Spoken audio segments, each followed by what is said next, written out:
The music was soft, the champagne glasses full, and the evening air warm with the sound of quiet conversations, until her voice cut through everything. "You're not on the list. Get off my yacht." Just like that, silence fell, heads turned, phones tilted. No one moved, but everyone was watching. The man she was speaking to stood still, not drunk, not loud, just there calm, hands by his side, wearing a dark, clean suit that fit him perfectly. He didn't even blink. The hostess stood tall in heels that probably cost more than most people's rent, face sharp, eyes cold. She wasn't just asking him to leave. She was making sure everyone saw it happen. He glanced down at the invitation in his hand, then back at her, still calm. A waiter froze. A couple near the railing exchanged a look. Another guest slowly pulled out their phone. No one said a word. She took a step forward, crossing her arms. "I don't care who you say you are. This is a private event." She smiled, but the kind of smile that didn't mean kindness. He still hadn't spoken. "But let me ask you something. What would you do if someone said that to you? Not in private, not politely, but in front of dozens of people in suits and gowns, acting like you were the problem just because you were there. Would you speak up? Would you walk away? Or would you wait, like he did, completely still while the whole room quietly judged you before you said a single word?" She saw him the moment he stepped on board. Even before a word was said, before he had time to settle in, she had already made up her mind. It wasn't loud. It wasn't obvious. Just a small shift in her expression, a slight pause, a blinked along, that kind of cold glance people give when they're sizing you up, like they're doing math in their head. His skin, his suit, his face, and deciding he didn't fit. She didn't know him, didn't know his name, his story, nothing. But somehow, she felt sure he didn't belong, and he could feel it, not from her alone, but from the others too. The way conversation slowed when he walked by, how someone's eyes followed him just a little longer than they should have, how no one smiled back when he gave a polite nod. It wasn't yelling, it wasn't insults, but it was loud in another way, the kind that wraps around you and lets you know, without anyone having to say it, "You're not one of us." Have you ever felt that? Like a space you walked in and decided right away that you were wrong for it? That your presence made people uncomfortable without you doing anything at all? It's a feeling that doesn't leave quickly. It sinks in. He could have turned around right then, saved himself the awkwardness, but he didn't. He stayed, quiet, still, watching everything unfold. Because sometimes the most powerful move is not to leave but to wait. No one said a word, but the silence said everything. Glasses clinked softly. Someone near the back cleared their throat.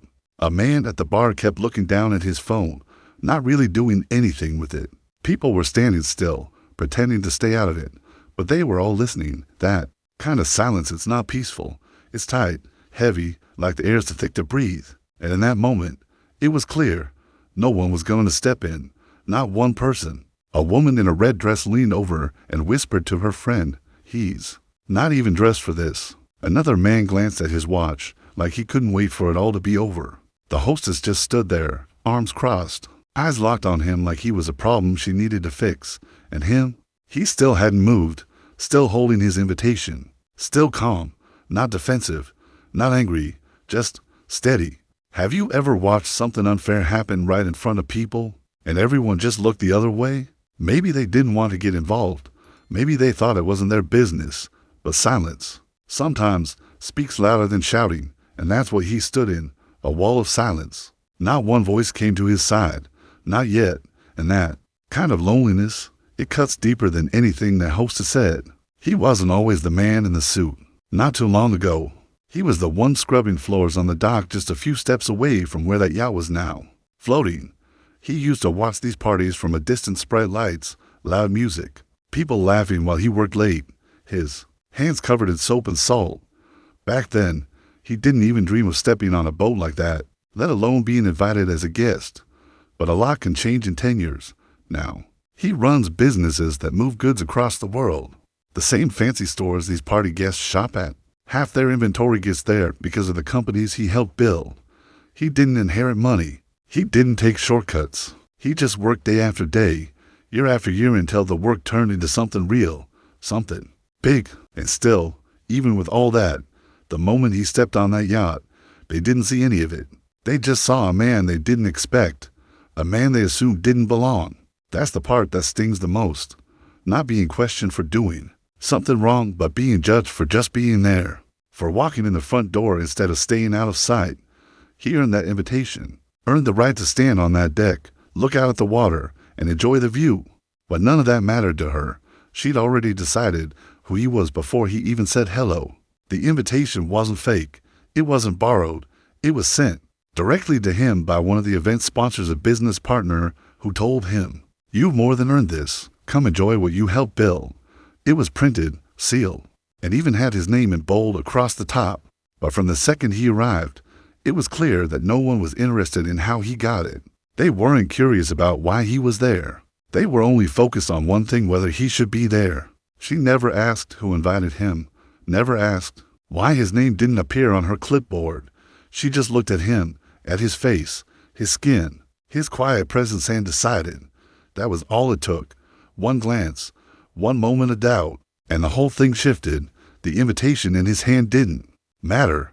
His calm attitude didn't matter. He didn't even get the chance to speak before she was waving him off like he was an accident that wandered into the wrong room. He stood there, still holding the invite, still polite, still quiet, but inside, he could feel that all too familiar ache, that tired feeling of having to prove yourself again and again in rooms you've already earned your way into. It's like climbing the mountain, reaching the top, and someone at the peak still asking you, "Are you sure you belong here?" She held that clipboard like it was some kind of weapon, slim, shiny, probably expensive like everything else on that boat. She flipped through the pages fast, way too fast to be reading anything. "What was your name again?" she asked, loud enough for everyone nearby to hear. He said it clearly, once. She didn't write it down, just kept flipping. Behind her, someone took a slow sip of wine. Another guest tried not to laugh. "Oh, that's strange," she said, voice all fake sweetness. "I don't seem to have you listed." It wasn't confusion in her tone, it was performance. Like she wanted to make a show out of it, like this was some kind of test, and he had already failed. He reached into his pocket and calmly pulled out his invitation, embossed, formal, clean. She didn't even take it, just gave it a quick glance, then looked back at him like it meant nothing. "That must be a mistake," she said. "This is a private event. Maybe you're with the staff." That one hit harder than anything else, not because it was loud, but because it was quiet, controlled, dismissive, and just like that, a soft laugh came from somewhere behind him. It was quiet but sharp, and for a second, just a second, he almost believed it. That's how these things work. Not with shouting, but with small, cold cuts. Just enough to make you doubt yourself, just enough to make you shrink. Then she stepped to the side, half blocking the entrance with her body, and said it like she was doing him a favor. "I'm going to need you to step off the boat, sir. We can't allow unverified guests tonight. It's a security issue." Her voice was calm, but fake calm. The kind that's sweet on the outside and full of vinegar underneath. He didn't move, didn't argue, just stood there, holding his ground without saying a word. And that made her even more uncomfortable. So she turned her head toward the crew deck and snapped her fingers. Security. That word wasn't about safety. It was about control. It was about making him feel small. And just like that, the energy shifted. A uniformed guard started walking over, tall and unsure. The music didn't stop, but the conversations did. Forks paused midair. Champagne flutes were lowered. Everyone was watching now, pretending they weren't, but still watching. The hostess stood taller, like she had just won something. "Now, please," she said, louder than before. Eyes locked on him like she expected him to run or argue, but he didn't. He just placed both hands behind his back and stayed still. The security guard looked at him, then at her. "Ma'am, is there a—" She cut him off. "He doesn't belong here." Escort him off. Now, no one stepped forward. No one asked questions. A few people whispered. One man shook his head like this was nothing. Another said, under his breath, "Just leave, man. It's not worth it." But that's the thing. It was worth it. Not for revenge, not to fight, but to be seen for real, even if the whole room wanted him gone. He didn't move, not an inch, while the guard stood a few steps away, and the hostess waited for him to break. He stayed exactly where he was, calm, steady, quiet, not frozen in fear, but standing in memory, because this wasn't the first time someone had blocked his path like this. Wasn't the first time someone in a nice outfit, holding a clipboard or a title, tried to tell him he didn't belong. But back then, he was younger. He didn't say anything. He just walked away. That night had stayed with him for years. But not tonight. Tonight, he wasn't walking out, not because of pride, not to prove something, but because some moments are too important to let pass. So he stayed, even when the silence stretched, even when the looks kept coming, even when the voices around him whispered and judged and moved away like his presence was a problem. He stood taller, not to show off but to remind himself who he really was, because deep down, he knew something they didn't. He had every right to be there, and this time, he wasn't going to let anyone take that from him. The guard took another step forward, unsure, waiting for a clear signal. The man stayed calm, eyes steady, and finally spoke 5 quiet words that stopped everything. "Do you know who I am?" That was it. No yelling, no anger, just a question. But those words landed hard. The guard froze, confused, looking from him to the hostess. She didn't answer right away. She hadn't expected him to say anything, let alone something that direct. You could feel the change in the air, like something heavy had just been dropped. Into the middle of the party, people leaned in a little. Conversations that had started to pick up again faded right back into silence. Even the hostess blinked, unsure of what to say next. That calm voice had done more than a loud argument ever could. It cracked the image she built that he was just some stranger, someone out of place. Suddenly, everyone was looking at him differently, not just the man being kicked out, but someone important, someone who might not just belong there but might be the reason the whole event was even happening. She opened her mouth to speak, but nothing came out. And for the first time since he stepped onto that boat, the room wasn't judging him. It was waiting for what he'd say next. She didn't want to believe it, not really, but she could feel the shift. Still, she tried to keep control, pulled out her phone, tapped fast, pretending to stay calm. "Hi, yes," she said, her voice tight. "This is Cassandra from the charter event on deck 7. A pause, then quieter. "There's a man here claiming to be an investor. Says he's on the guest list, but I don't see his name." Her voice trailed off, and her shoulders stiffened. Whatever was being said on the other end of that call, it wasn't what she expected. Then came the moment that changed everything. Her expression cracked. Not dramatic, just a quiet shift in her face, like a window fogging up. "No, I hadn't checked the updated list," she said. "I assumed." That word hit like a bell. She didn't finish the sentence. She didn't have to. Everyone around her heard it. She assumed, and now she couldn't take it back. The people nearby had gone completely quiet again, eyes locked on her, not him. Even the guard took a step back, unsure what to do anymore. The man didn't say a word. He didn't have to. The silence around him did all the talking. He had stood there calmly, while she rushed, snapped, judged, and now, the only one looking out of place was her. She lowered the phone slowly, her fingers stiff, her face pale like all the color had been drained out of it. Then, with a voice that was suddenly small and shaky, she said, "Mr. Jackson, please forgive the mix-up. Of course, you're welcome here." And just like that, everything flipped. The same woman who had tried to push him off the yacht was now the one asking him to stay. She used his name for the first time, but it was too late. People weren't looking at him with doubt anymore. They were looking at her, realizing what just happened.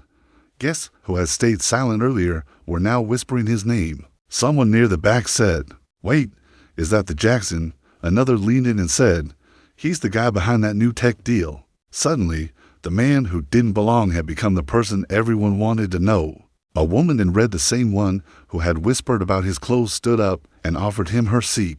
"It's got the best view," she said sweetly. He looked at the seat, then at her, but said nothing, just gave a polite smile and walked right past her. No gloating, no bitterness, just calm. And in that moment, the room didn't belong to her anymore.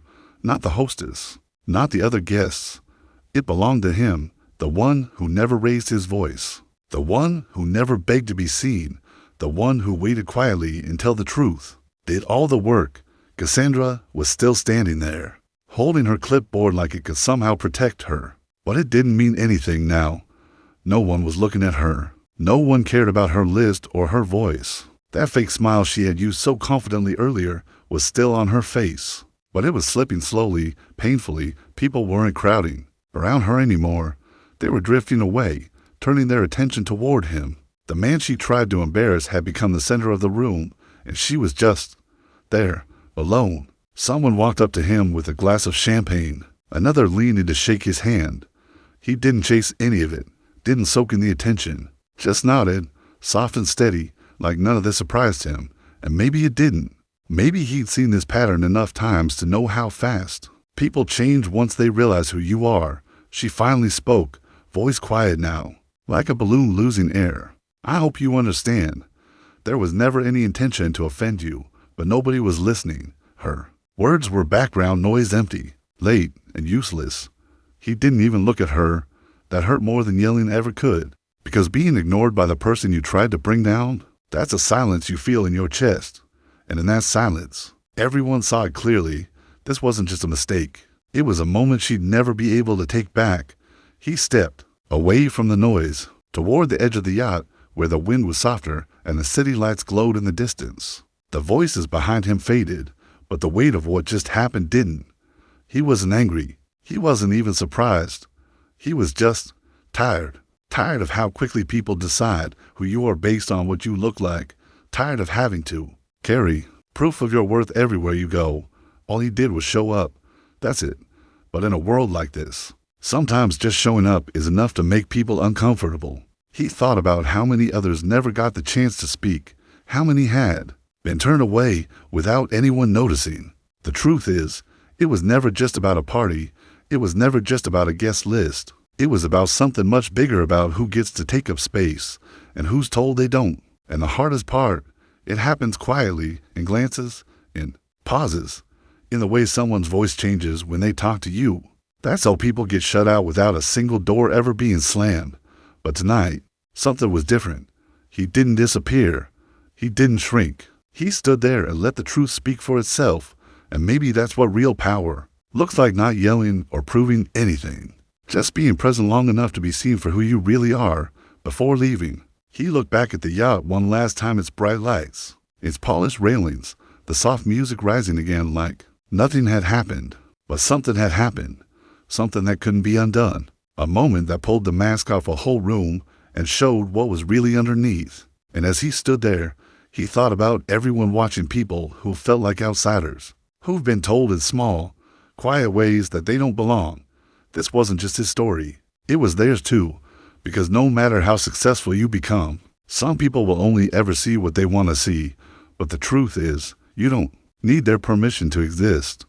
You don't need their approval to matter. Sometimes, the strongest thing you can do is show up, stand still, and let the world adjust around you.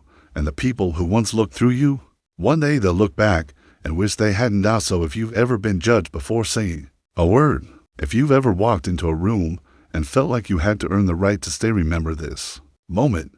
Remember what he didn't say, what he didn't do, and how that said everything. Because power doesn't always shout. Sometimes it just stands there, calm and clear, and refuses to disappear.